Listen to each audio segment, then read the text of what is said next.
Thank you. Can everybody hear me all right if I just talk without a mic? Thank you for leading us so much. I grew up in a music ministry family in Nashville, Tennessee, where God lives. If you're wondering where that is, it is in fact in Nashville, Tennessee. And my grandfather was a pastor. My dad is retired, but was a worship leader, pianist, songwriter type of guy, which took us to Nashville when I was very young. And I have one sibling. My older brother's a worship leader, orchestrator, singer, phenomenal, crazy talented, Grammy-nominated, Dove Award-winning worship leader type guy. So music ministry's got a very warm place in my heart, and what a wonderful way to start out and allow us to center ourselves as we all sit here and could be doing other things. The emails are stacking up while we're sitting here, right? The phone calls. Where's the pastor? Aren't they supposed to be available 24/7? Why don't they return my call as soon as I call? All that stuff's happening, and yet here we are. And I'm privileged to be with you. Thank you for the invitation, Charlie, and great to be with you all. The more I heard about what MANNA does and then what you all do, the more intrigued I was and really privileged to be with you for a couple of reasons. One is, I don't know if anybody at your church has said this to you recently, but you're the most important people in the world. Amen? Yeah? There's one amen. Now, why do I say that? Where else in our culture, in your city, is someone championing faithfulness to covenant commitments? Is someone cultivating or giving opportunities for people to cultivate love, joy, peace, patience, kindness, gentleness, faithfulness, self-control?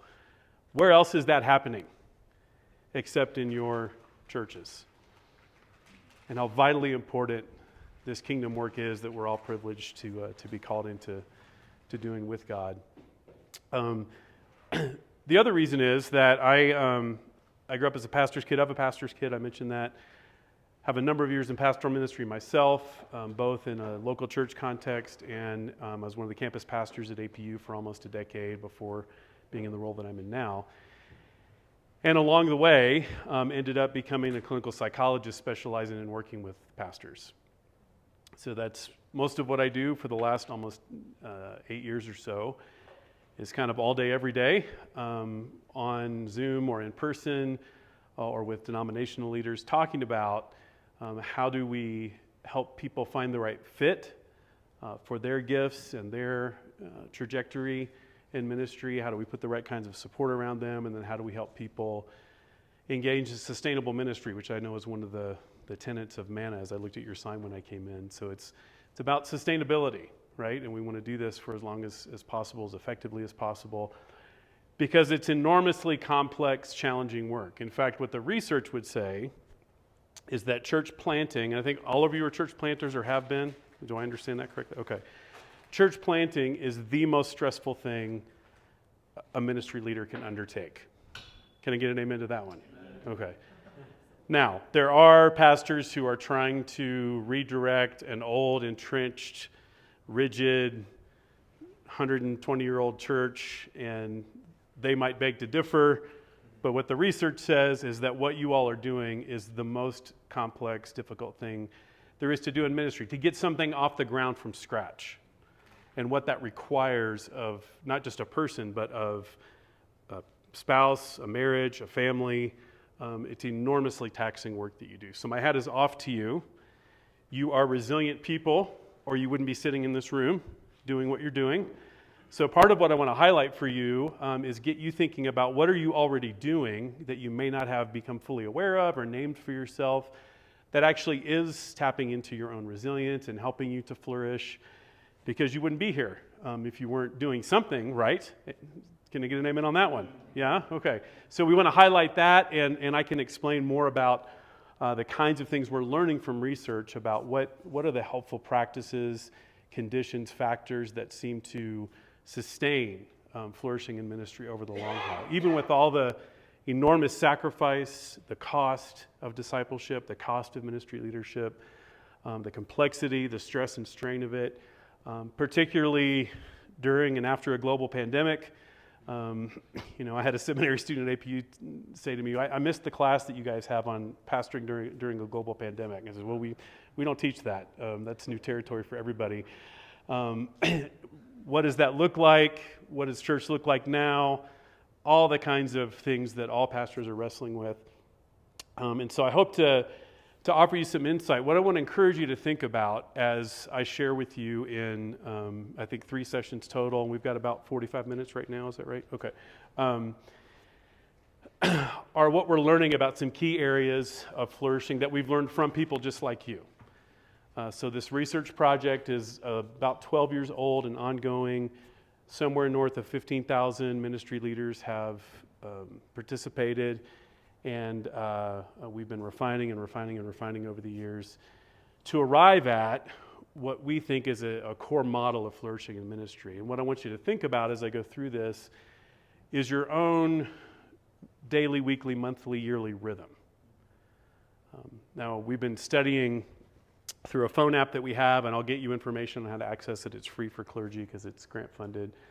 We've been trying to study over time the flourishing of pastors, including church planters. And part of what we were trying to study is what's the typical weekly rhythm like for your average pastor in North America. So you ready for the big research finding? There is no typical rhythm for the average pastor in North America. Now, that's not a surprise to you.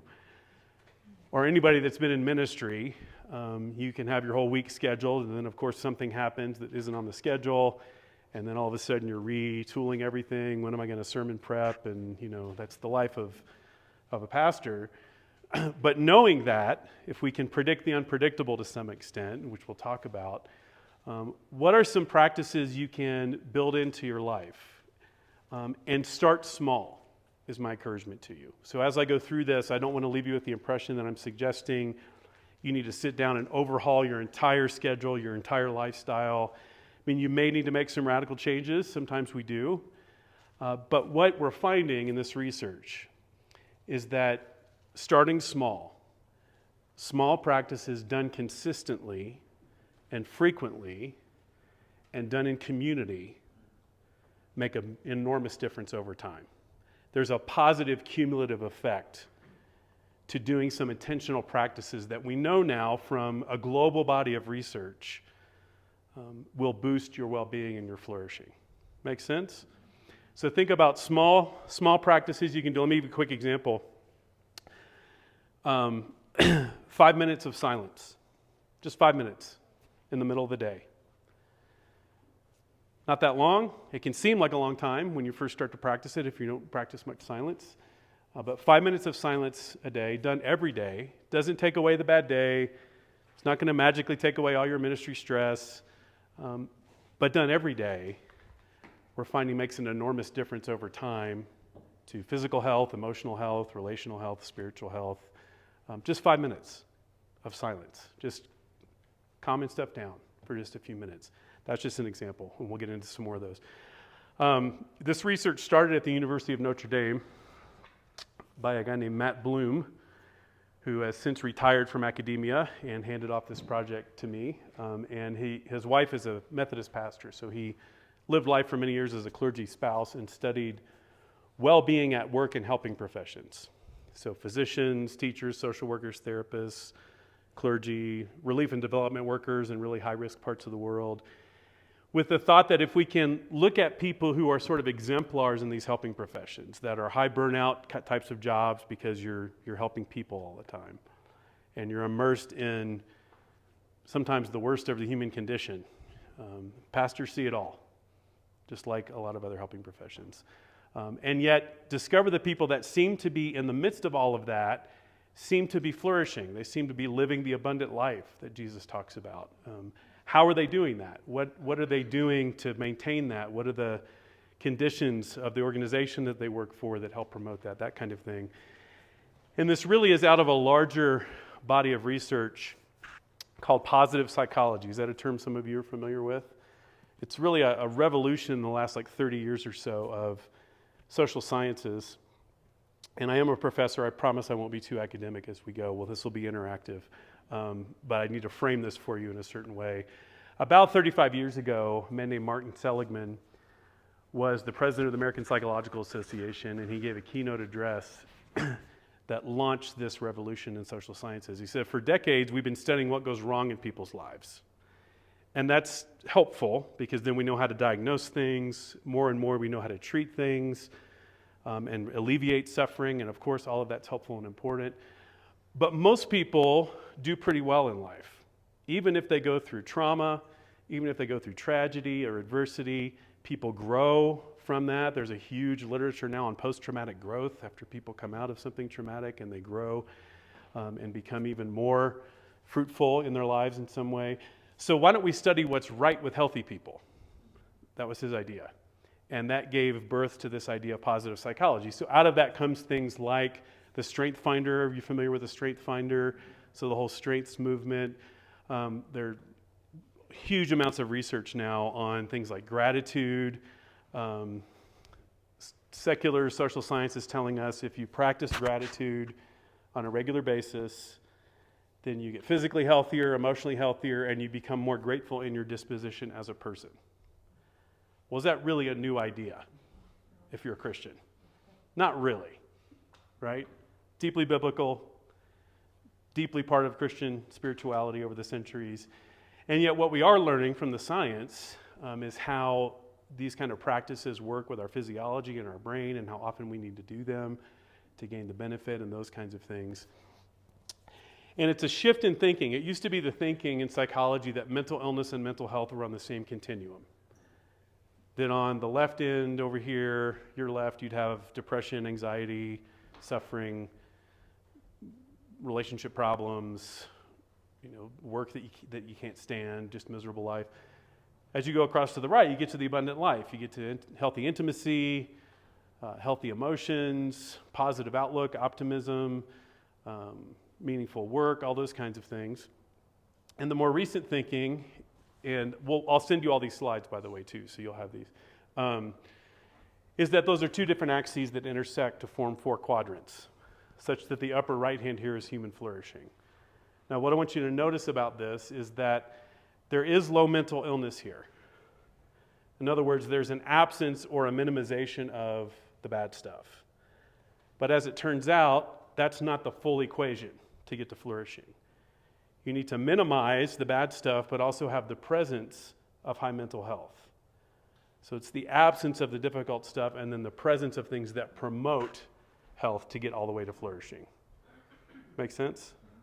And so some of you may need to think about, as we go through this material, not only what do I need to eliminate, often there's something that most of us need to eliminate, and to not have hurry sickness.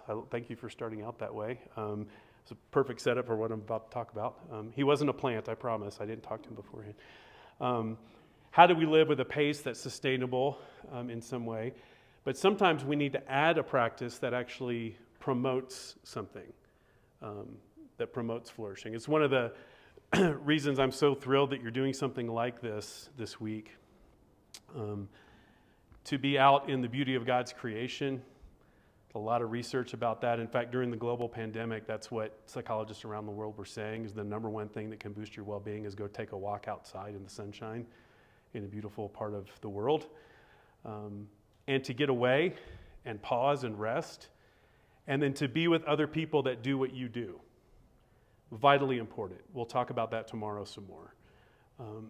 More important, actually, than anything you're going to hear from me is getting away in a beautiful spot and just being together.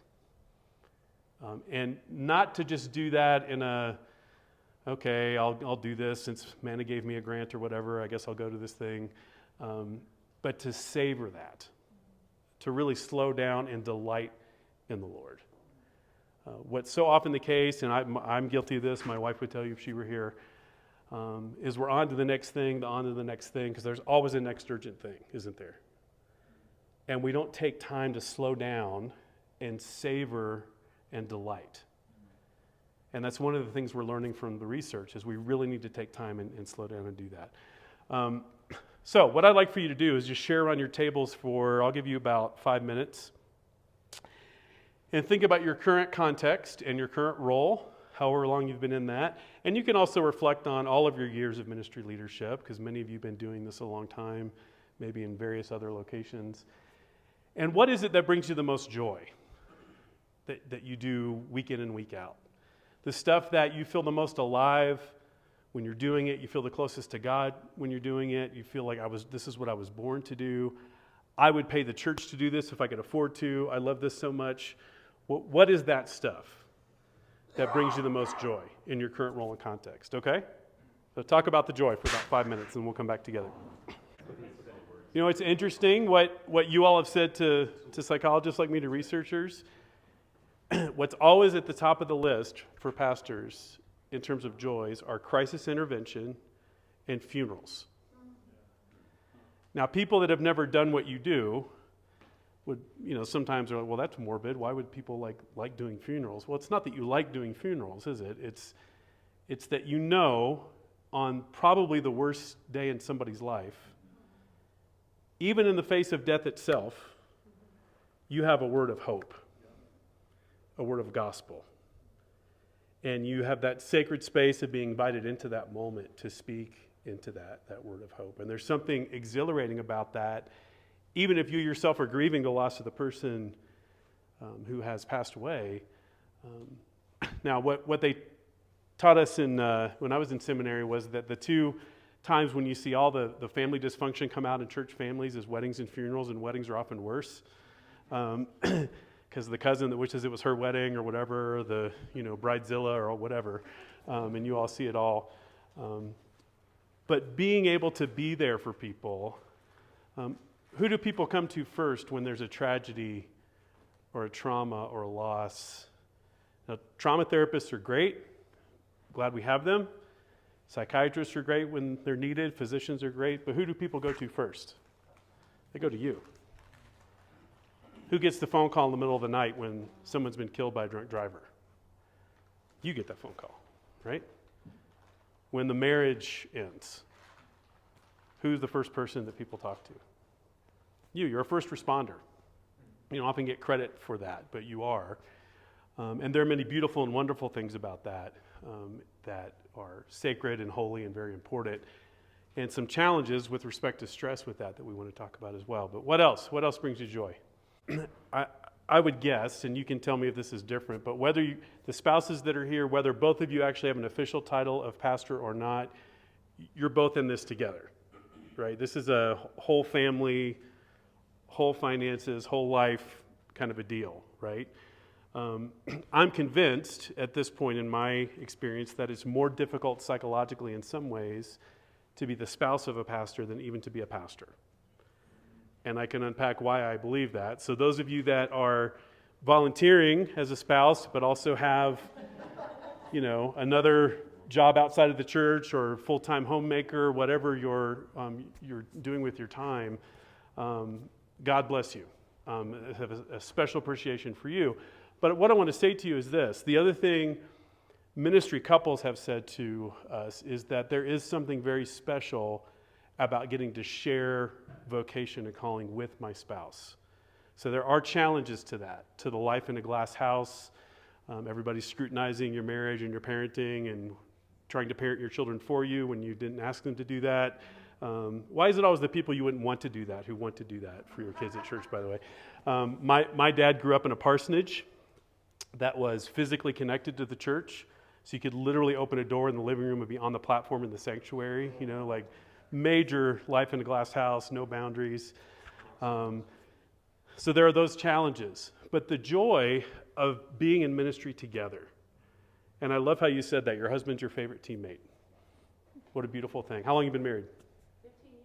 Awesome. 3 days ago. Oh, wow. Happy anniversary. Yay. Happy anniversary. Thank you for celebrating your anniversary with us. So that's very nice of you. Yeah. What else? What else brings you joy? In fact, what we're finding is that pastors who approach ministry as participating with what God is already doing in the world tend to flourish more. As opposed to, and I'm going to be a little facetious here, but kind of not really. As opposed to the assumption, either explicitly or functionally, that God's not really present or doing anything in the world until I show up with my bag of tricks and dog and pony show, and now the kingdom of God can come. You've seen that. I know you have. Now, that's a very different theology of ministry, But that's also very different psychologically as well, because in the latter case there, whatever the results are, whatever I think those have to be, are up to me to sort of coerce or manufacture or work hard enough to produce or something, as opposed to, I want you to listen to the way he put that, God is already always doing something new, and you're participating in what is that new thing.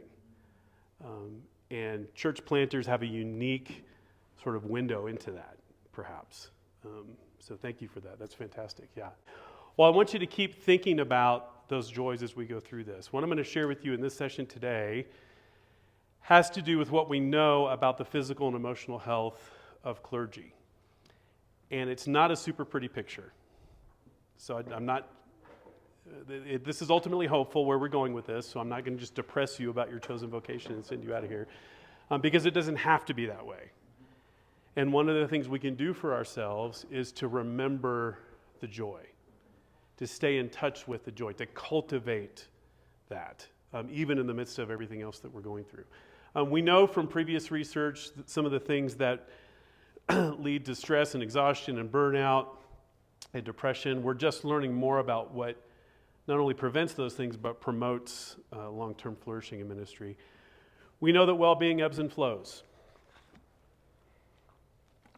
So as you hear me talking about well-being and flourishing and those kinds of things, please hear me. This is not a Pollyanna sort of presentation that, you know, if you follow Jesus, you're always going to be happy, everything's always going to be fine and easy. I don't think that's actually promised to us in Scripture, and that's not been my experience in life. I don't know about you, especially ministry. Life is hard, and ministry can be harder sometimes. It's also joyful. But there are ebbs and flows to that. Not every day is a great day in life. Not every day is a great day in ministry. And so please hear that I know that. And we're talking here in some ways, wrestling theologically with a healthy theology of suffering, a healthy theology of sacrifice. At the same time, reminding ourselves that the gospel is ultimately one of hope. It's a hopeful message that we immerse ourselves in as we share with people. And we're just learning more about what these ebbs and flows are for ministry leaders. We also know that daily well-being accumulates. Growing up in Nashville, I grew up in a church that had Sunday night services. Seemed like we went to church like 4 times on Sunday growing up, but it was an awesome church to grow up in. I'm very thankful for it, looking back on it. And when I was in junior high and high school, after church on Sunday night, they would have what they called the afterglow. Anybody remember that old school word? I think the idea was you'd been like in the Shekinah presence of the glory of God, during church, and then you're basking in the afterglow, I think was the idea. Well, we're finding something like that is true for ministry leaders. That after that amazing Sunday, let's say, where the worship service was just beyond what you even know how to put into words, you preached beyond yourself and felt as my pastor growing up would say, you felt the unction of the Holy Spirit. And it didn't matter what somebody said to you about your sermon afterward, because you knew you delivered the word that God gave you to deliver to that group of people that morning. The joy of watching people worship together, watching breakthroughs happen in people's lives, whatever the great day in ministry is. We tend to be basking in the glow of that 2-3 days later, is what our research is telling us. That Monday, Tuesday, maybe by Wednesday, we're still kind of on cloud 9 about it. Now again, the trick there is to really slow down and savor that. Because we can jump right back into Monday, into all the urgent stuff. And my college roommate's a pastor in Michigan, and I was talking to him recently. He's about a 500-member church. He said, I feel like Sunday comes every 3 days. I know it's 7 days apart, but it just feels like it's every 3 days. So you're on to the next thing, and we don't really take time to bask in that. So I want to encourage you to do that, because there's a positive accumulation with positive emotion. That's what we're learning. That what the research says is it broadens and builds. And I'll talk to you about that with more specificity here in a minute. The same is true the other way, though. What we're finding is that the really bad day in ministry, when there are multiple crises, Charlie, why do these always come in clusters? That's my experience. Why can't somebody spread them out over the calendar instead of all on the same day? Anybody else have that experience? When it's a difficult board meeting, when the crisis happens in somebody's life, whatever it is, the aftermath of those really difficult days lasts 4, 5, even 6 days. So what are the implications of that? Well, if we, again, are just putting our head down, which we tend to do, and just getting on to the next thing, we're not aware of what's accumulating. We haven't taken time to check in with ourselves, spiritually, emotionally, physically, relationally. How am I doing? What am I carrying? How am I feeling? Do I process that? And if we have several of those bad days in a row, before long, we're carrying around an unresolved, invisible sack of stuff that has accumulated, and that can send us into a negative cycle, if you will, of ill-being, is what the researchers say. We also know well-being happens in an ecosystem. I've moved away from using the language of self-care for pastors for this reason, that it sort of unintentionally implied all that needs to happen. Give me your name again, I'm sorry. Memo. All that needs to happen, Memo, is you need to take better care of yourself. And that's it. It's all on you. Now, for most of us in ministry, there's probably some truth in that in some areas of our lives. But is that all that needs to happen? Typically, no. There's also an ecosystem in which we're embedded, right? If you're married, you're in a marriage. If you have children, you're in a family, immediate family system. You have your church family that operates like a family system, probably more than any other organization in society. If you're a part of a denominational structure, there's that system. There's the community and culture that you're in. So we're embedded in these concentric circles of relational systems. And if we don't pay attention to the ecosystem health, then it's only going to be so helpful that a pastor takes care of themselves. Some of the phone calls I get from denominational leaders are, well, we got this pastor in this church, and they're not doing well, and we start to unpack the story, and lo and behold, the last 5 pastors at that same church have been chewed up and spit out by the same 4 people, and the denomination's unwilling to intervene at the systems level. And so I'll say to them, it doesn't matter who you put in there. Until you've changed that and confront that and fix that, you can have somebody that's healthy and takes care of themselves, but that's only going to go so far until you pay attention to the system. Make sense? So one of the, I think, advantages you have, and you can help me with this, so maybe we could talk about this for just a second, in church planting, is getting to, in many ways, create a culture from scratch, as opposed to inheriting one that's got all kinds of landmines you don't know about and secret coalitions and only God knows what else going on in the system when you get there. What are some of the things you all have learned about creating a healthy ecosystem from scratch? Because you all have lived this. So I'm coming at this as a researcher, but you've done it. So what kinds of things have helped create a healthy work environment or healthy system? Yeah? Healthy rhythms, healthy expectations. So from the very outset, setting up healthy expectations, healthy rhythms, not working 100-hour weeks for the first 3 years or something. Is you're modeling something for them, holding them accountable? Okay, great. Yeah? Being honest with it. Yeah. Can't do it. Yeah.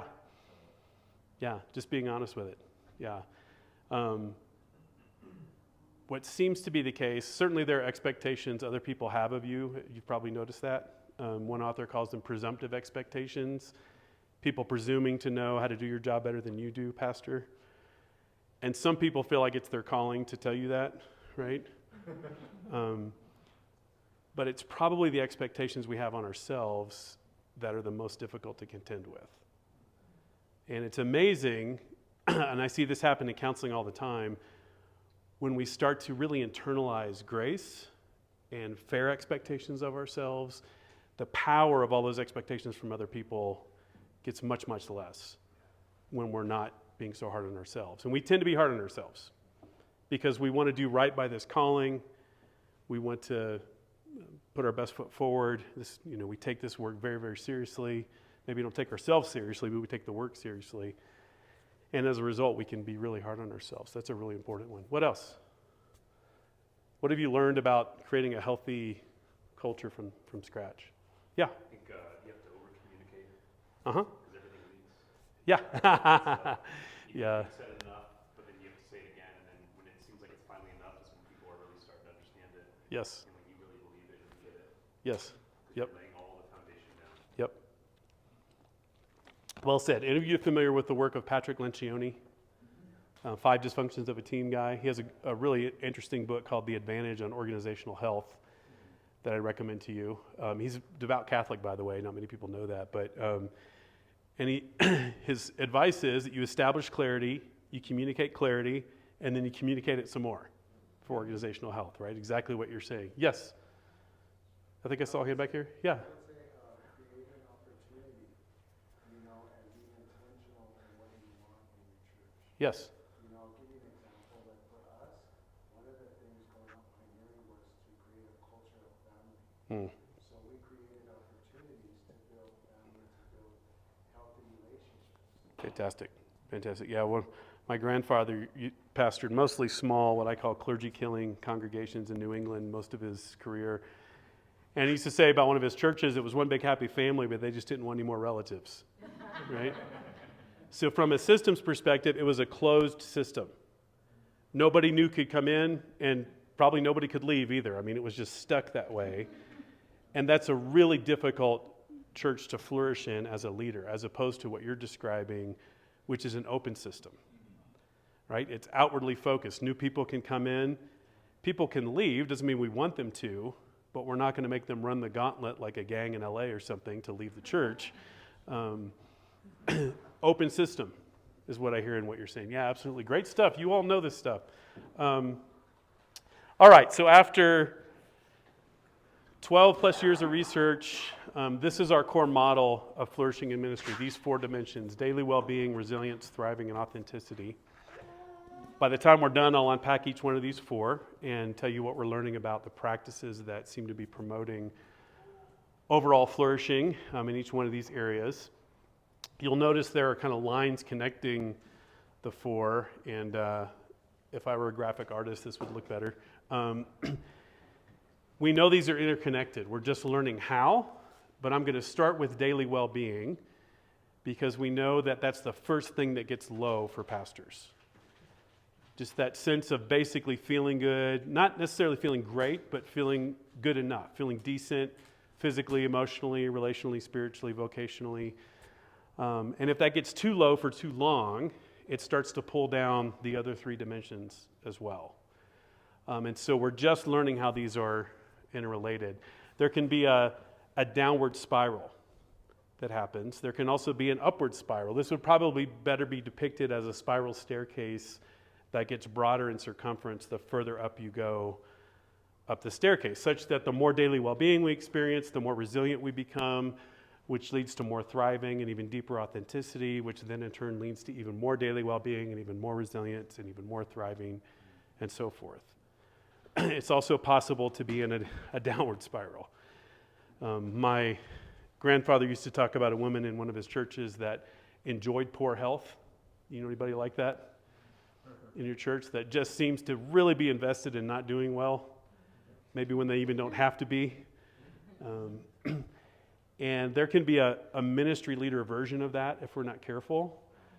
That one of the things that can happen when we get together like this is the conversation can fairly quickly go from talking about challenges and joys to one-upping each other's misery in ministry. You ever seen this happen with a group of pastors? Like there's an award for that or something? You all know what I'm talking about? Yes.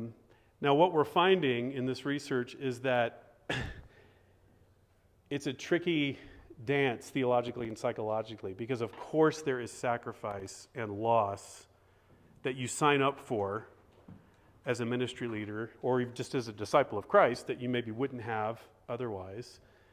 But it's very easy for us to slip into an unhealthy version of that.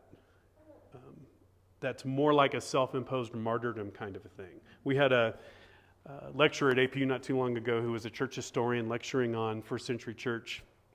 And he was talking about martyrdom. So first century, the Roman Empire, of course, is persecuting the church viciously and actively. And so people were being martyred, and it quickly became a thing where you became like Christian famous in the ancient world if you became a martyr. So the church had to quickly put criteria into place to decide who was a true martyr from who was sort of a pseudo-martyr. And the first criteria was the person wasn't seeking to become a martyr. Isn't that fascinating?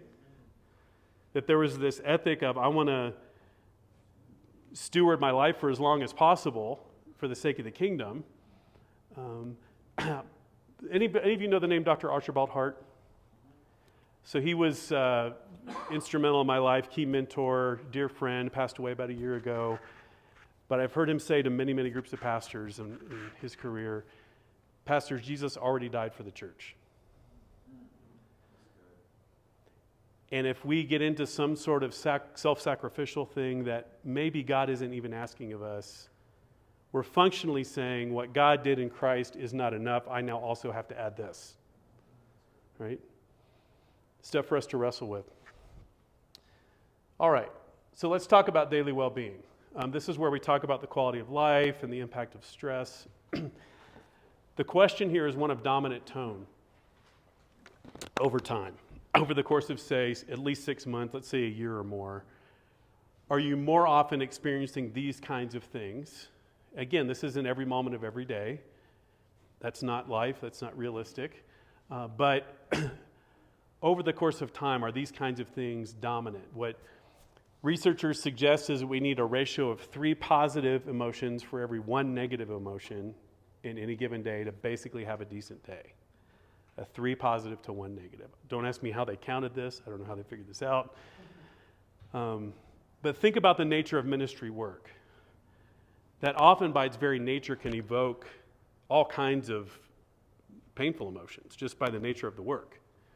And sometimes it feels like that ratio is the other way around unless we're intentional about engaging in practices that allow us to cultivate some of these kinds of things. Such that we develop what we call a sustained positivity. Over the course of time, we're glass half full kind of people instead of glass half empty. My college roommate who I mentioned, his mom, love her to death. His dad was a pastor too. She's a wonderful lady, but pretty harshly critical. And he says, my mom sees the glass as half full, but it's half full of something bad. You may have heard that before too. So we're not talking about that. But over time, am I able to sustain a sense of positivity and hope, even in the midst of all of the challenges and stresses? And we have to be intentional about that. Or are these things dominant? Now, we all experience these things probably every day to some extent. There's certainly church people make us irritated and even angry. We grieve things. We might have anxiety about things. I mean, that's just part of being human. But if these become dominant most of the time over a long period of time, then that's something we need to pay attention to. I'm going to skip this for now, but I'll go ahead and do it. If you look at pastoral ministry as a job, and I know it's more than a job, so I'm not trying to reduce it in that sense. But if you look at it the way a personnel psychologist or occupational psychologist looks at jobs, there's some really unique things about it that are unlike any other profession, unlike any other occupation. Things like this, it's high stakes work dealing with ultimate concerns. What we know is that when people attribute spiritual significance to their work, which you all rightly do, then we tend to be all in with our work. Most church planters, at least in my experience, aren't kind of just half-heartedly phoning it in. Right? That's not the issue. The issue is we love what we do, it's very demanding, and we tend to be all in, and we don't pace ourselves. That tends to be more the issue. Ministry work is complex, continuous, and diverse. I'm going to talk more about this tomorrow. You have, I think, the most complex job description that exists. And I can back that up with research. How about that? There are very few, if any, jobs that require the breadth of competencies in the numerous fields of expertise and switching rapidly between those on any given day than being a pastor. There just are very few jobs, if any, that are like that. So we'll talk about the implications of that. The unexpected events we've talked about. The combination of those two, by the way, the complex, continuous, when is it ever done? when are you done for the day? Hard to define that sometimes. What have you done enough? There's always more you can do. And the unpredictability of it, the upshot of that is those tend to overtax our stress physiology. And we're going to talk about why that's important here in just a second. Sometimes there's little structure or guidance. I mean, how do you decide? Let me ask you. On day one, you're planting a church. You sit down on day one. What do you do first? Come up with a cool name. Come up with a cool name. Okay, that's a good place to start. Where do you start? Right? The vision, the mission, some of those kinds of things. We have to sort of, with God's help, bring some structure to the work, right? Because if we don't, then we'll just get pulled around by all kinds of things or be paralyzed by it. The impact of digital communication, we can do amazing things with these. Anybody have a love-hate relationship with your phone like I do? Yeah. You thought you were accessible 24/7 as a pastor before these came out, and now you can get the passive-aggressive text at any time of day or night from somebody, right? It's great in many ways, but we also have to have some boundaries and limits and pace ourselves around that. And then rapid external change, meaning the world is changing around us. It's an era of what some writers are calling discontinuous change, meaning things are changing in a way that's not predictable from what has come before. And so you're constantly having to adapt and to adapt and to adapt and to adapt, which requires a lot of us. And we'll talk about the implications of that. What can we do to allow God to renew us in the midst of that? This is my favorite R chart quote of all time. Pastors don't get into difficulty because we forget that we're pastors. When are you not a pastor? Did you punch out when you came here? It's a 24/7 deal, isn't it? Even total strangers, when they meet you and you ask what you do, and you tell them, will relate to you differently all of a sudden, don't they? Anybody else on an airplane ask, am I really going to say what I really do if this person asks? Because I really don't want to be doing pastoral counseling for the next 2 hours, trapped in the window seat or whatever. We don't forget that we're pastors. That's not the difficulty. The problem is we forget that we're persons. You're a human being. You're a person whom God has called into this work and to fill this role. But that has some implications and some limitations that if we learn to embrace them and work with them, they can be freeing. So quickly before we break, what do we know about the physical health of pastors? This is a finding that's been replicated numerous times now by very sophisticated research. We know that pastors are at higher risk for and have a higher rate of what's called metabolic syndrome than the general population of North America. What is metabolic syndrome?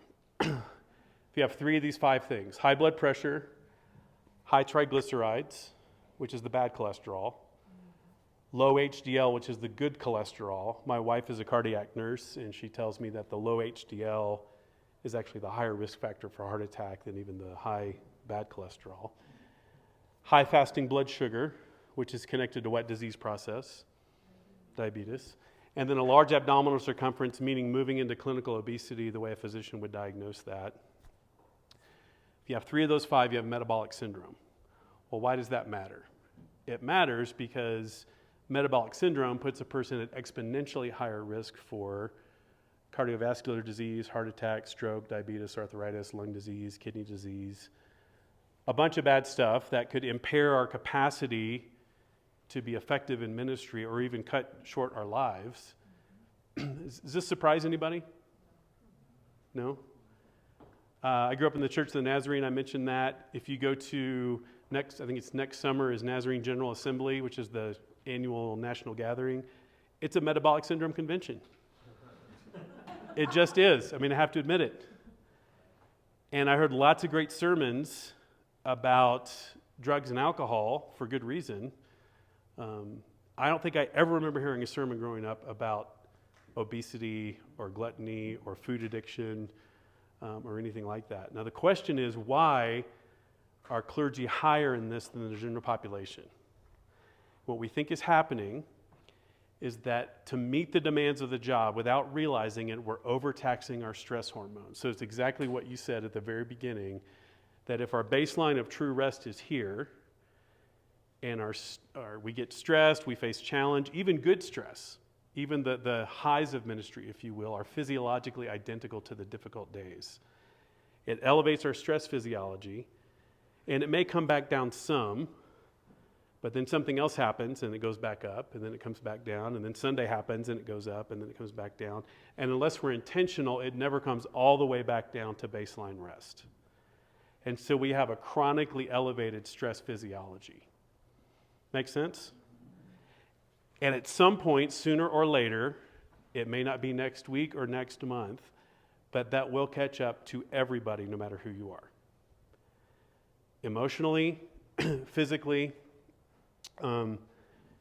because chronic stress does certain things in the body. It suppresses endorphins, the natural painkillers in the body, so people get more aches and pains. It suppresses the neurotransmitters that are involved with depression and anxiety. So those get too low because the chronic stress is suppressing manufacturing of serotonin and some of the other neurotransmitters. People start to experience more anxiety and depression. Suppresses our immune system. Some of you may have had the experience right after VBS if you work with kids, or right after Holy Week and Easter, or right after Christmas. You get a flu or a cold and crash and burn for like a week, because you've been cranking out all these stress hormones, and it suppresses our immune system, which makes us more vulnerable to whatever cold or flu is going around at the time. And we're not realizing we're doing this. And our stress response system is a gift, but it's meant to be short-lived. It's meant to go into stress response mode, the threat, challenge, or stress passes, and then we go back down to baseline rest. So we have to be really intentional about getting ourselves back down to that baseline rest, or we will pay the cost over time. The other cost that we pay, I forgot that was on. I tried to lighten the depression slide with a sound effect. I forgot that was on there.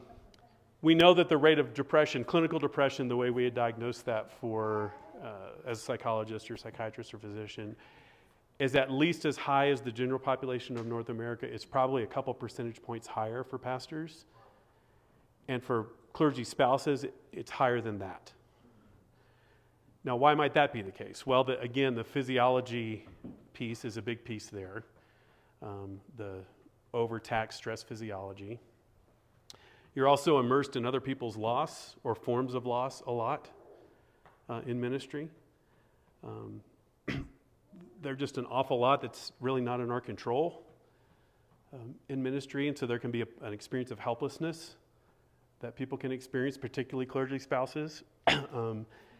We're also learning that there's a difference between, and we have to be careful, especially nowadays with gender stereotypes or overgeneralizing, but generally speaking, the way we've historically diagnosed depression is probably more a female experience of depression. In other words, women are often more subjectively aware of feeling depressed, feeling down, sad, etc.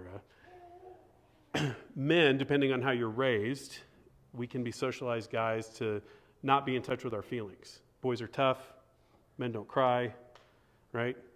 And the subtle message there is cut yourself off from your own internal world. And so it's possible for a guy to be very depressed and not be aware of it, but you can see it in their behavior. Addictive behavior, anger issues, even domestic violence, those kinds of things. If you look underneath that, there's an underlying depression going on. So why do I share this with you all?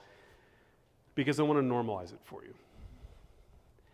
If you come into this week exhausted, we'll talk about burnout tomorrow, feeling depressed, I just want to suggest to you it's because you're human. And what so often happens, and I've heard this so many times, I wish I had $1 for every time a pastor has said to me, I bet I'm the only pastor you've ever talked to who feels this way. Because there's an internal dialogue in many of us that says something like this: I should not be feeling this way. I'm a pastor. Some of you got a degree from Azusa Pacific University. God bless you. I'm connected with MANNA. I've been doing this for 25 years. I should not be feeling this way. And so we then beat ourselves up internally for feeling down, which of course does what to the depression? Doesn't help. Makes it worse. One of my favorite questions to ask pastors is, what would you say to you if you came to you for pastoral care? And usually they will laugh and say, well, I would probably say you should probably go to the doctor first and get a physical. Let's look at lifestyle and how much you're sleeping and exercising. All the kinds of things that you would say to somebody else. We have more difficulty saying to ourselves, don't we?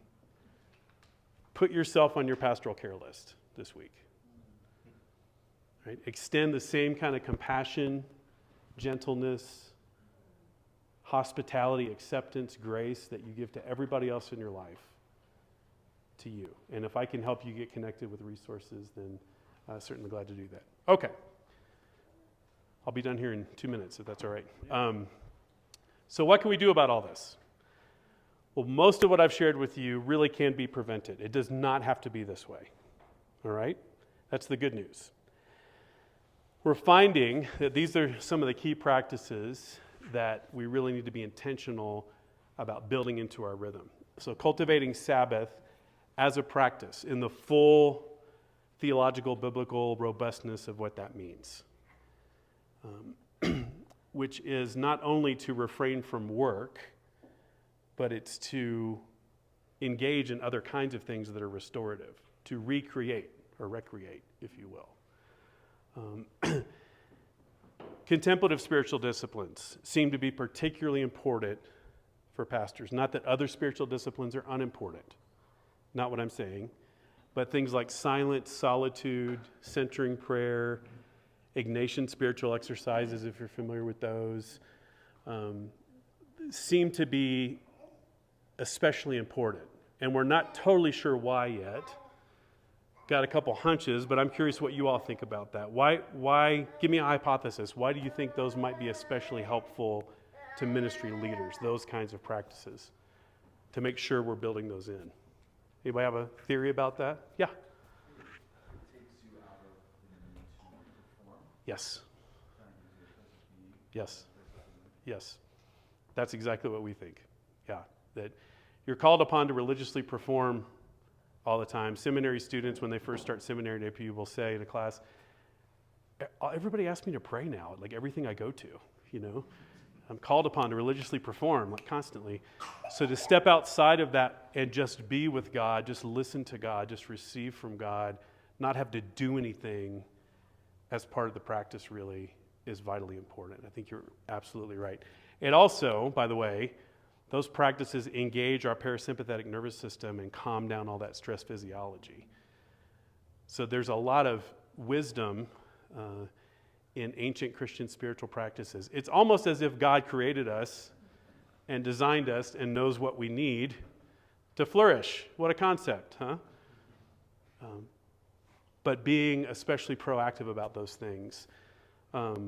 Daily, even if it's brief, even if it's 3 minutes, 5 minutes, some daily contemplative practice, weekly stepping back, a monthly stepping back of some kind, and yearly. And think about carving those out. What I want to suggest to you is that that doing that is actually doing something for your family and your church. Yeah. A thought just came to mind as you're saying that. So would that apply? I was just thinking of our kids. Uh-huh. You know, like when he said, like when they step up, like you know, when their parents are in ministry, like always feeling like Yes. there's this like high expectation of them. Yes. So when they're somewhere else, then they're like, Yeah, absolutely. Yeah, great question. So when I was in grad school and newly married, I came across a book that was written by a counselor who had almost exclusively worked with adults in counseling who had grown up as pastors' kids for like 30 years. This is what he did. And he heard like common themes across all those years, so he wrote a book about it. And the book was called I Have to Be Perfect and 9 Other Myths of Being a Pastor's Kid. So I read this book, and like 3 or 4 of them, I was like, holy cow. I didn't even realize I had internalized that. And I gave it to my wife and said, you want to understand me better, read this book. I understand me better. And it's not so much that mom and dad are putting on the refrigerator, here are the expectations. In fact, it's typically not mom and dad. It's just in the water, if you will, of the experience. And kids can kind of internalize that. So giving them permission to just be kids. To make mistakes the way all of us did. To learn, to grow, to have fun. They're going to get expectations from everybody. But if what they experience at home is healthy in terms of what they see in your marriage and what they experience in your parenting and is consistent with the person they see in the pulpit, that's the pastors' kids at APU that I've seen have struggled the most, had a very different parent at home than they saw preaching on Sunday. And they don't know what to do with that discrepancy. Right? There's a lack of integrity there. They don't know what to do with. If home is healthy enough, none of us are perfect, they'll be able to weather all the church stuff. Not that they won't have wounds from it, but somewhere along the way, what pastors' kids would say is, I caught a vision that there's a story bigger than me and bigger than my family, and I watched my parents sacrificially participate in that story, and I know I have a place in it. And that far outweighs the wounds from the church. There will be wounds from the church. But you also model how to process those. Does that answer your question? It's a great question. I'll talk a little bit more about that tomorrow, hopefully. Go ahead. I Have to Be Perfect and 9 Other Myths. Author's name will come to me.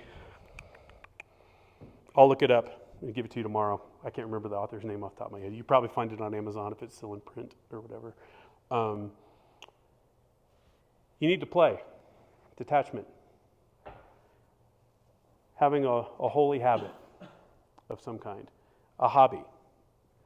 Something that you do that meets these 3 criteria for at least 20 minutes a week as a minimum, bare minimum. That you love doing just for the sheer enjoyment of the activity. So we're literally talking about losing yourself in something like a child at play. You have some skill in doing it. Could be developing skill, but you at least have some ability in it. And it takes your full concentration to do it. Well, why does that matter? For a couple of reasons. It matters because when we engage in something like that, we're not only taking a physical break from ministry, but we're also taking a mental break.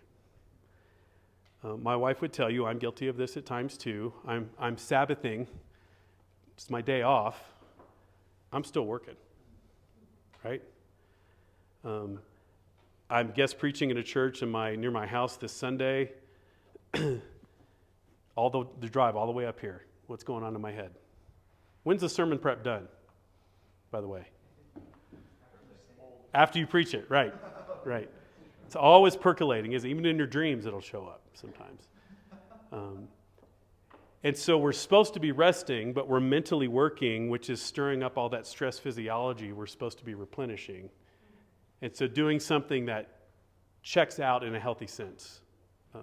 Give you a quick example. I have a friend that's a children's pastor. He's about to retire. He's been a children's pastor his entire career. He's like 65, 6'4", big guy. Kids are grown out of the house. And on his day off, for years, and he still does this, he will go out in his garage and put on his little engineer hat and play with his model trains.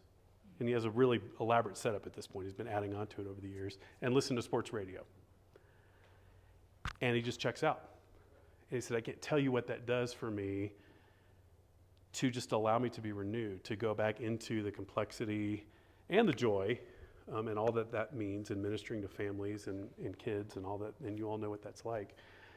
So whatever that is for you, you need to play. What we know from the research on work across all kinds of jobs is that there's a point of diminishing returns with work. So what they say is probably 25 of 40 hours across all kinds of jobs in America are actually productive hours for your average person at your average job. Now, most pastors I know don't just work 40 hours a week. What seems to be the threshold for clergy is trying to keep the average around 50 to 55 hours a week on average over the course of, say, a year or more. There are going to be the 80-hour weeks. That just comes with the territory. But over the course of time, trying to keep it around 50 to 55 max. Now, you may have 10, 15 more hours of work you think you need to do, and you can gut it out and you can get that done.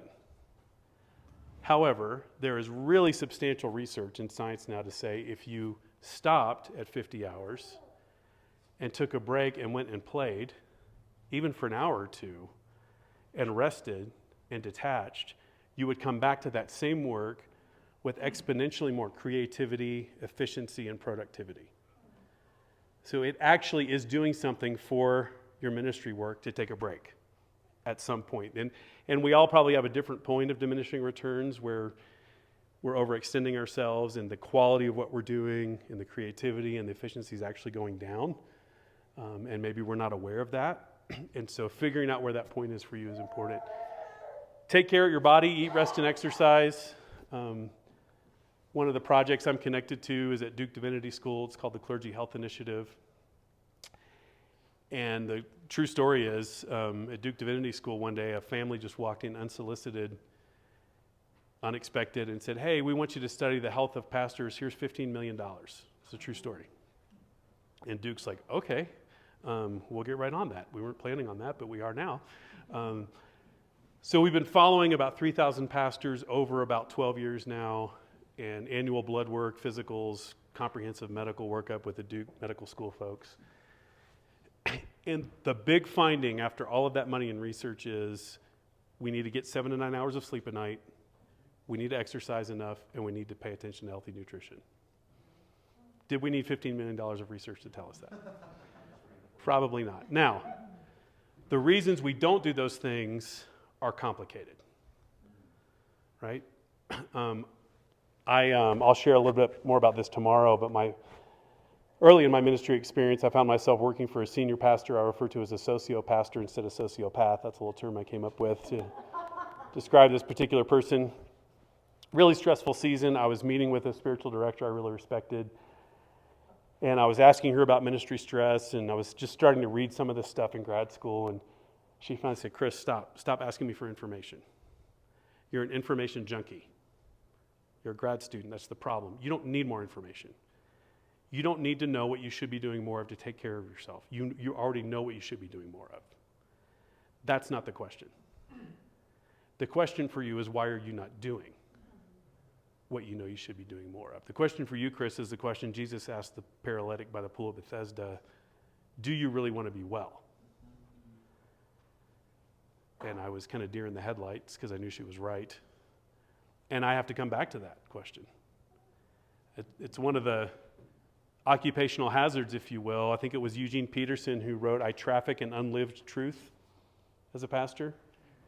I know all kinds of stuff, but there's a gap between that and what I'm actually practicing in my life. One of the things that's often missing for us is accountability in that, by the way, with someone other than our spouse. Eat, rest, and exercise. Embracing our limits. Managing our time. Again, I would suggest to you, because of the unpredictable nature of the role, to leave a certain percentage of your week unscheduled. At least 10%, 20 if you can do it. Now, why do I say that? Because you know something's coming. You don't know exactly what or exactly when, but you know it is coming. And then you have the margin to address it. If you're scheduled to the hilt and then the unpredictable thing comes, then you're stressed. Make sense? And then finally, we actually have more control over our adrenaline expenditure than we think that we do. Any of you ever experienced the Monday blues that a lot of pastors talk about? Yeah? Wake up on Monday morning, a little groggy, foggy-headed, maybe a little more grumpy than normal, can't totally think clearly. Very common for pastors. What is happening there? Well, you cranked out a bunch of adrenaline and other stress hormones on Sunday, and your body's trying to recover. So you're experiencing a mild, transient, post-adrenaline depression on Mondays. It's normal. Now, what pastors will often do is take Mondays off. I want to make a recommendation to you, and this is also from Arch Heart. Go in to work on Monday. Maybe not at 7 a.m., but go in at some point. Do some lighter stuff on Monday if you can. And my rationale for that is the church created all your stress and fatigue so they can have you on the day when you're not 100%. I think it's a fair trade, right? Take a day off later in the week when you can fully engage with something that's really restorative and really enjoy your day off. Try that for about 3 or 4 months if you're taking Mondays off, and see you might be surprised what kind of difference that makes. Because we're managing our adrenaline. The other thing that we can do is we can just take time to pause and be mindful. You might have heard about Christian mindfulness. There's a ton of research coming out about mindfulness, which essentially is just learning to be fully present in the moment. And there's a lot in Christian spirituality that echoes this, by the way. There is such thing as Christian mindfulness, I think. And what we're finding is we can control our response to things. What's so often the case, we get into the flow and busyness of ministry and the urgency, and we start responding to everything indiscriminately as if everything is a crisis. We're not consciously doing that. We're just responding, reacting. If we take time to take a step back and appraise the situation and decide how much of a response does this really call for, then that actually has been demonstrated to lower blood pressure, lower cholesterol, lower depression and anxiety. Heard a great sermon recently on I'll close with this, and I'm over my time significantly, sorry, on the call to Moses, call to ministry in Moses' life, the burning bush story. You know the story. And this pastor had done exegetical homework that I later went and made sure he wasn't lying and looked it up, and did find this in some commentaries, that in that part of the desert where Moses would have been wandering, there is a kind of bush that will spontaneously combust, even to this day, if it gets hot enough in the desert. So it may not have been unusual for Moses to see that particular kind of bush on fire. What was unusual was it wasn't being consumed, and it was speaking to him, right? So the task of ministry, this pastor said, is to learn which fires to pay attention to. Isn't that good? Everybody here's stealing that. And if we can practice that, it's always the best sermon material, is always by, yeah. You can actually consciously practice that. Is this a 5-alarm fire? Yes. I will then go into 5-alarm fire response mode. Then I will take extra time to recover on the back end of that. But this may only be a 1-alarm fire. This may, in fact, be something I don't even need to respond to at all, even if somebody in the church thinks that I do. You figure out those criteria for yourself and respond rather than react. And learning to do that, you can actually manage your adrenaline more than we think that we can, which then prevents a lot of that exhaustion stuff. Comments, questions, and then we'll take, I've gone too long. I'm sorry, Charlie. What I find, my own journey with a lot of pastors, is that this physiological over-arousal is what's often off the radar for pastors. And this can get into a vicious cycle. So stress, cortisol is also another big stress hormone that gets released. That's tied to our appetite control. Anybody like me, if you've had a stressful day, you eat dinner, and then like 9 or 10 at night, I can't keep potato chips in the house, especially salt and vinegar potatoes. I'll eat the whole bag. Just carbs for some reason. And I know what it is. It's cortisol and all kinds of stuff that's been cranking throughout the day, and it impacts our appetite. You all understand how this works. And if we're not careful, we can be vulnerable to what's called a process addiction, becoming addicted to the brain's own internal chemical processes the same way we become addicted to a substance. So this is how food addiction works. It's how sexual addiction works, which is an epidemic among clergy, particularly pornography. It's how workaholism works. That's the tough one for us, because we get strokes for that one. Oh, Pastor Charlie, you do so much. You work so hard, which always in parentheses means, so keep doing what I need you to do for me, right? And we get rewarded for being a workaholic and overextend ourselves and then resent the church for it. I see that dynamic frequently. Comments, questions? Yeah? Is that oh, okay. You've been listening for a long time. Thank you. Yes? I heard somebody told me, and I haven't done, I just thought about this, and I haven't done the research myself. I asked for the book, but he never said it to me. That there's been studies about the amount of adrenaline that the amount of adrenaline dump that a pastor experiences while preaching is the equivalent of an MMA fighter in the ring for the whole fight, and we do it every week.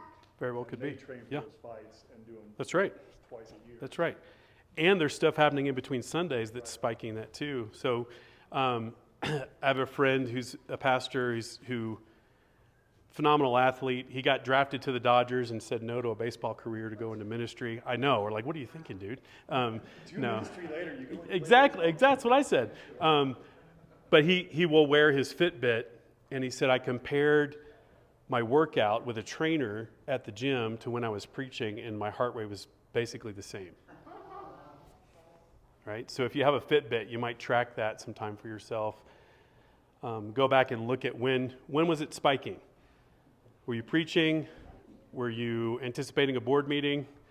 Right? I mean, and we can actually become more aware of those things and kind of help ourselves do deep breathing, relaxation in those stressful moments. We can help, calm that down as much as anybody can.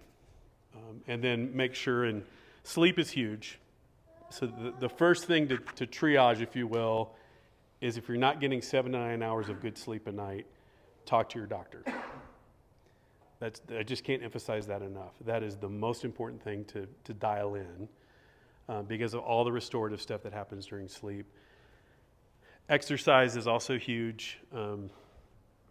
The average pastor in America exercises once a month, is what a couple studies say. So probably not going to be enough, right? So we need to up that. And that can be as simple as a 20-minute walk at a moderate pace every day. Doesn't have to be, P90X kind of stuff. I mean, if you do that, great. But just take a walk every day as a place to start is really important. So, other comments, questions? Yeah? Curious on this information, how pastors have been receiving it. Uh-huh. So, this will be a long conversation, but Yeah. I'm curious on has this been discussed in the last 10 years of pastoral ministers, and what's the anticipation 10 years looking ahead, Yeah. and the discrepancy between what was and what it's going to look like? Great question. So I would say, I've been heavily involved in sharing this with, 4,000 or 5,000 pastors a year for about the last 7 years. And the response has varied. So everything from, I was sharing with a group of Nazarene pastors, my own tribe. I'm in the middle of sharing this, and an old grumpy Nazarene pastor yells out, well, God didn't call me to be happy. And I'm thinking, how do I respond to this? It's like 400 people there. And before I said anything, another Nazarene pastor said, well, you seem to be doing pretty well with that. So I didn't have to say anything. It took care of it. Now, he has a point, right, that it's not about happiness per se. In fact, what we know from positive psychology is that if you directly pursue happiness, you cannot achieve happiness. This is secular research. Happiness is a byproduct of pursuing the right things for the right reasons in the right ways. Well, who has more to say about that than you on Sunday morning? Right? Isn't that fascinating when we're in a culture that gives us the right to life, liberty, and what? The pursuit of happiness. Richest country in the world, one of them, highest rate of depression in the world. You can't get there directly. Right? Now, on the other hand, what I hear most pastors say is, thank you for the reminders, or sort of the research, for better and for worse, has an authoritative voice in our culture, but just it's a bit of a mirror for us to look into. It's not, objective in the pure sense of the word, but it gives us a measure of objectivity to understand what's going on to some extent. And most pastors say, yeah, I need to rethink some things. I need to pay attention to some things. Now, there's a generational piece with this. So my grandfather died young of a heart attack. I'm convinced a lot of it was ministry. Nobody was writing about this stuff back when he was a pastor, and he preached, he mowed the church lawn, he ran off the bulletins on the mimeograph machine back in those days before we had Xerox machines. He did it all, right? Now enter millennials and Gen Z. Different dynamic, isn't there? I've had a number of student workers in the center who were Gen Z, who we had to sit down and we realized, oh, they don't not only know how to do this job, they don't know how to have a job at all. So I have to explain to them, when I give you a deadline, that's not a suggestion. I actually expect that to be done by this time. Now, the positive side of that is a lot of younger generation, millennials and Gen Z, are going into ministry much more self-aware of it's okay to have a therapist and pay attention to my woundedness and resolve my trauma from childhood and not be a workaholic. Now, you can go too far, where you do need to put in, some hours. As opposed to my grandfather's generation. So I think there is a generational thing there. But the older people get, the more pressure they feel in ministry, the more they are going to tend to overwork. It just kind of comes with the territory. My grandfather used to say that ministry is a haven for either sloths or workaholics. Because you only work on Sunday, people think, right? What do you do all week anyway? Nobody really knows, except for you. So yeah, do you have thoughts about that? It's a great question. No, that's great. I'm just noticing these conversations are happening more. Yeah. In public life. Yep, I think so. And a lot of the discouragement for me in going into ministry was the past research and what it was when it comes to Yeah. the pastors, their outcome, how they became. Yes. I would always look at older pastors. I don't want that life. Yeah. Right? So Yep. yeah, these Yep. conversations and this research and the work you're doing Yeah. that I'm hopeful for, not just for me, but for Yeah. those that come after me. And some of that maybe is ecclesiology. How do we think about the nature and work of the church, which then defines the nature of the role of the pastoral staff. And perhaps the church growth movement of the 80s didn't help us in terms of the kinds of demands it placed on particularly senior pastors to be all things and, work themselves into the ground. So there's those models we don't want to repeat, and that's a good thing. Yeah, absolutely. I saw another hand. Yeah. I'm just curious, how much of a difference is the research with pastor of bivocational? Great question. Don't know yet. It's one of the things we're looking into. We need to get more bivocational pastors in our data to be able to look at that. Anecdotally, what I would say that I hear from folks is there are pros and cons, and some of it depends on what the other job is. So on the one hand, if it's a well-paying job, it can relieve a lot of financial stress, and that can be helpful. And it can be a kind of a welcome break from the stresses of ministry. Or if it's also a really intense helping profession, stressful job, then that can be challenging. Or not having your full time and energy to give to the church, which you would want to give. Some people feel called to bivocational ministry specifically, right? So that's maybe a different thing too. But so stay tuned. It's a great question. We do know that that women in ministry and pastors of color face unique challenges. I'll talk about some of that tomorrow.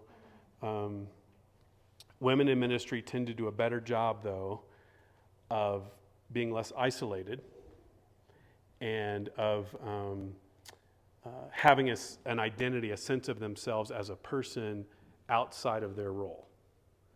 So guys, we tend to get more defined by what we do and not have a sense of ourselves as a person in a healthy way. And we can learn a lot from our female colleagues in that regard is what we're finding. And then, we have some wonderful cultural ethnic diversity in the room. So this is all drawn from a global body of research, but encourage you to think through. There are cultural pieces here too that get complicated, right? The expectations on pastors can vary depending on culture and so forth, and that can get challenging. But remember that the gospel is countercultural to every culture to some extent, and so we have to think that through together.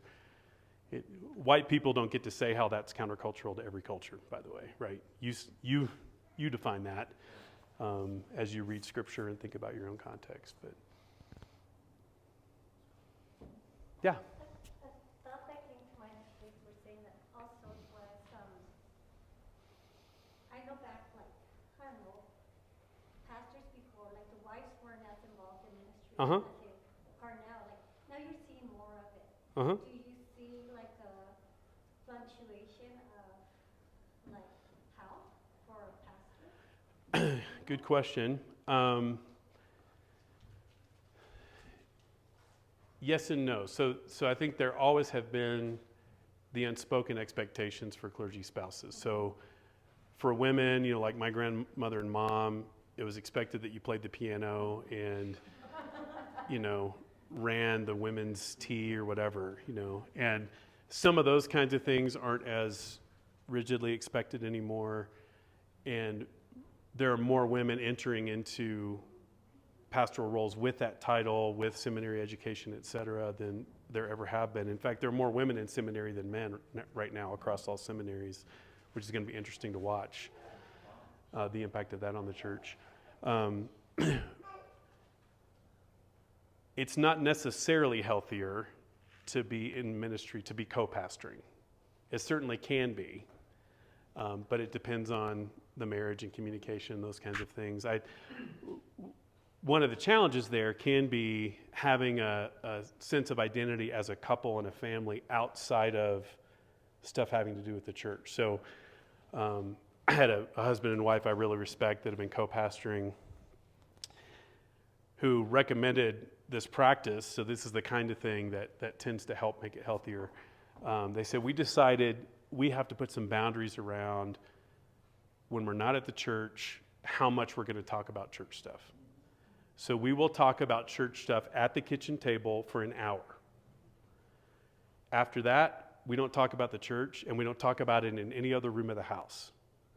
Because all our pillow talk was starting to be about the church, and it just psychologically, it took over all the space and time in our whole lives, and it wasn't healthy. So you have to find ways of communicating how are we going to handle it when somebody doesn't respect a female pastor, so they only talk to the husband and not the wife, even if the wife is standing there. How are we going to handle that? How are we going to handle it when they criticize you to him and criticize him to you? There's a lot of tricky stuff. It can be navigated. But so it's not necessarily healthy, but it certainly can be. But most clergy spouses would say, I had all the expectations in terms of, you know, being up on a pedestal and the perfect wife and mother or whatever. I didn't have compensation. I didn't have a title. I didn't have any power, really. And so that helplessness is what we think drives the depression sometimes for clergy spouses. So in that sense, having a more active role, having more self-efficacy is what psychologists would say in the role, and you define the role rather than the role define you, is a much healthier situation. But do you want to respond to any of that? It's a great question. You guys are asking wonderful questions.